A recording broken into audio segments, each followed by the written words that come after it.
महाभारत की कहानियों में आपका स्वागत है। आज हम जानेंगे भीष्म पितामह की कहानी और उनके त्याग की अद्भुत घटना। भीष्म, जिनका असली नाम देवव्रत था, बहुत ही वीर और गुणवान थे।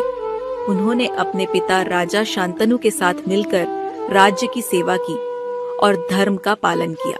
मम्मी, भीष्म को भीष्म पितामह क्यों कहा जाता है? पार्थ, देवव्रत को भीष्म इसलिए कहा गया क्योंकि उन्होंने एक ऐसा भीषण व्रत लिया था जो किसी ने सोचा भी नहीं था। चलो मैं तुम्हें बताती हूँ।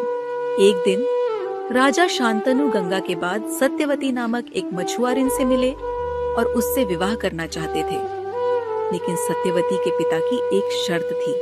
शर्त? कैसी शर्त मम्मी? सत्यवती के पिता ने कहा कि सत्यवती का पुत्र ही हस्तिनापुर का अगला राजा बनेगा। यह सुनकर राजा शांतनु चिंतित हो गए, क्योंकि देवव्रत पहले से ही युवराज थे। अपने पिता के दुख को देखकर देवव्रत ने सत्यवती के पिता से मिलने का निश्चय किया। वहां पहुंचकर उन्होंने अपना भीषण व्रत लिया। देवव्रत ने वचन दिया कि वह जीवन भर ब्रह्मचारी रहेंगे और कभी हस्तिनापुर के सिंहासन पर नहीं बैठेंगे। इस अद्वितीय त्याग के कारण उन्हें भीष्म कहा जाने लगा। मम्मी, ये कितना कठिन रहा होगा।